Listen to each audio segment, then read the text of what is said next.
Assalamualaikum warahmatullahi wabarakatuh. Keikhlasan merupakan suatu perkara yang diucapkan di lisan mudah, namun kita harus mengingat bahwa para ulama pun banyak membahas tentang keikhlasan. Bahkan seorang salafus soleh mengatakan tidak ada yang lebih berat dari dalam hati ini kecuali membenahi tentang keikhlasan.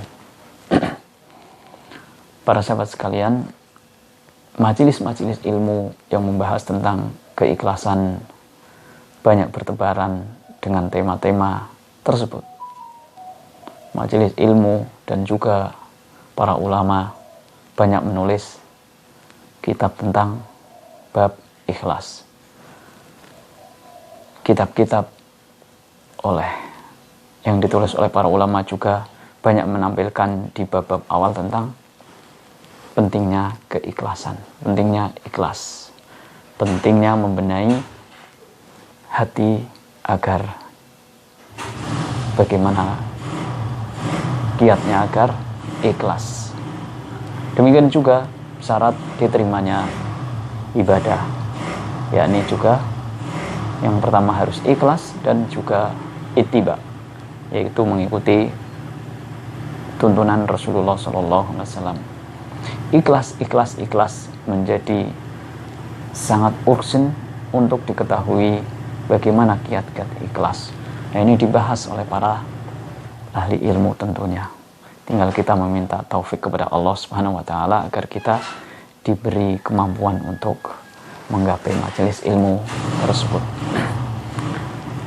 Oleh karena itu, karena kita dituntut di dalam beribadah itu adalah ikhlas lillahi ta'ala, dan itu menjadi syarat mutlak agar amal kita termasuk kategori amal soleh, maka mengetahui hal-hal tentang bagaimana ikhlas suatu hal yang wajib diusahakan. Kemudian seorang, karena faktor pendorong di dalam beramal bagi seseorang adalah keimanan, adalah motor penggeraknya seorang di dalam beramal adalah keimanan, maka tentunya seorang akan berharap di dalam amalnya adalah memetik buah dari amal tersebut. Seorang yang tidak mengetahui buah atau tujuan akhir daripada sebuah amalan, maka dirinya akan mudah sekali untuk lemah terhadap motivasi. Oleh karena itu, mengetahui motivasi, mengetahui buah dari keikhlasan adalah suatu perkara yang sangat penting untuk diketahui agar kita semakin meningkat motivasi kita. Sebenarnya apa sih buah apa sih yang dipetik oleh orang-orang yang ikhlas? Sebuah risalah yang kalau tidak salah ditulis oleh Syekh Waf Al-Qahtani hafizahullah ta'ala, kalau tidak salah dalam risalah beliau Nur Al-Ikhlas, beliau menyampaikan antara lain beberapa buah daripada keikhlasan, yakni yang pertama, orang yang ikhlas adalah orang yang bakalan mendapat kebaikan dunia dan akhirat. Mendapat kebaikan dunia dan akhirat. Kemudian bagaimana tidak, seorang yang ikhlas tentunya itu sebagai syarat mutlak di dalam beribadah, maka sedangkan ibadah adalah motivasinya mendapat kebahagiaan dunia dan akhirat. Kemudian yang kedua, buah dari keikhlasan adalah yaitu tadi sebab diterimanya amal. Keikhlasan adalah sebab mutlak diterimanya amal. Kemudian buah keikhlasan yang lain adalah keikhlasan yang dikerjakan oleh seseorang di dalam beribadah, di dalam beramal, maka akan menumbuhkan kecintaan Allah kepada dirinya, akan menumbuhkan kecintaan Allah kepada dirinya. Kemudian pondasi lain buah dari keikhlasan adalah ikhlas itu merupakan pondasi yang terpenting dalam amalan. Ikhlas merupakan pondasi yang terpenting di dalam amalan. Kemudian buah keikhlasan yang lain adalah suatu hal yang sifatnya amalan mubah, itu bisa berpahala lantaran niat ikhlas. Suatu hal yang mubah yang sebenarnya apabila orang tidak meniatkan memang untuk mendapat pahala, tidak akan mendapat pahala karena sifatnya mubah saja, boleh-boleh saja. Tapi ketika dirinya meniatkan ikhlas lillahi ta'ala, mengharap ridho Allah subhanahu wa ta'ala, maka bisa menjadi perbuatan tersebut bisa mendapatkan pahala.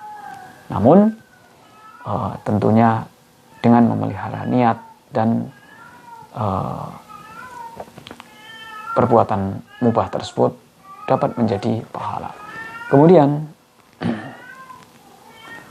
dengan niat yang ikhlas, maka amalan yang ringan maka akan mendapat pahala yang besar. Amalan yang ringan mendapat pahala yang besar. Kemudian buah dari keikhlasan yang lain adalah apabila seorang telah berniat untuk melakukan sebuah amalan dengan niat yang ikhlas, namun dirinya terlewatkan karena ada sesuatu hal terlewatkan sehingga tidak bisa, ya ini terhalang dalam mengerjakannya, maka dirinya pun ditulis mendapatkan pahala atas niatnya tersebut. Kemudian buah dari keikhlasan yang lain adalah jika seseorang telah berniat mengerjakan sesuatu amalan yang apabila di waktu-waktu tertentu rutin telah mengerjakannya, namun suatu saat dirinya mendapat udzur tidak bisa mengerjakannya, maka ditulis pahala sebagaimana rutin kebiasaan dalam menjalankannya. Jika dirinya terlupa, terlewatkan dari mengerjakan tersebut lantaran niat ikhlas dan di waktu-waktu yang lainnya adalah rutin mengerjakannya, maka pahala tersebut akan menjadi tercatat sebagaimana dirinya mengerjakan sebagaimana kebiasaannya. Kemudian demikian juga buah keikhlasan apabila seorang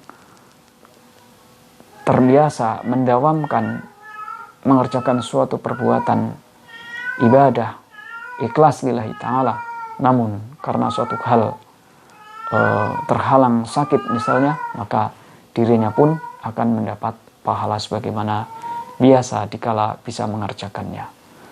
Kemudian hikmah atau buah dari keikhlasan yang lain adalah orang yang ikhlas akan dimudahkan mendapat pertolongan dari Allah Subhanahu wa ta'ala.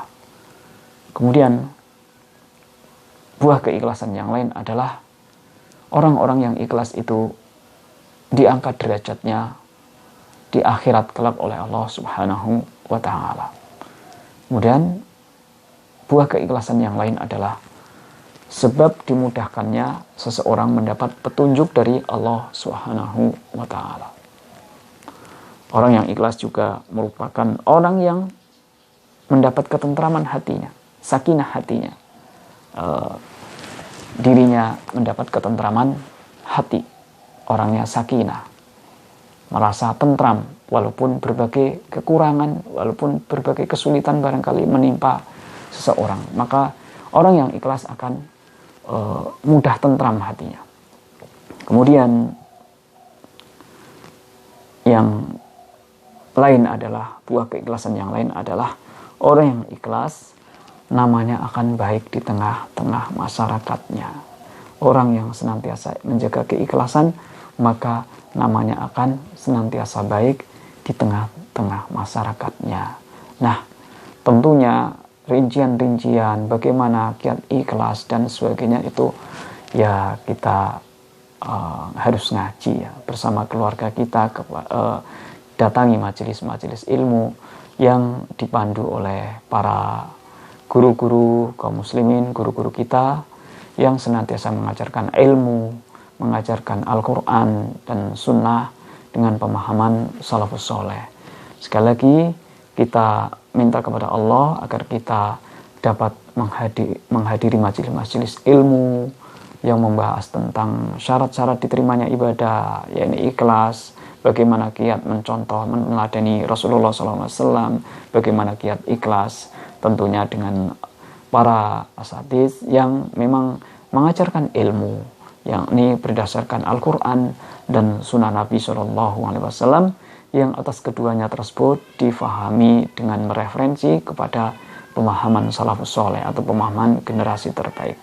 Mudah-mudahan Allah Subhanahu wa taala menjaga hati kita, memudahkan hati kita untuk menjadi orang-orang, menjadi hamba Allah yang ikhlas. Demikian, mudah-mudahan bermanfaat bagi diri kami dan juga barangkali ada manfaatnya untuk para sahabat sekalian. Wassalamualaikum warahmatullahi wabarakatuh.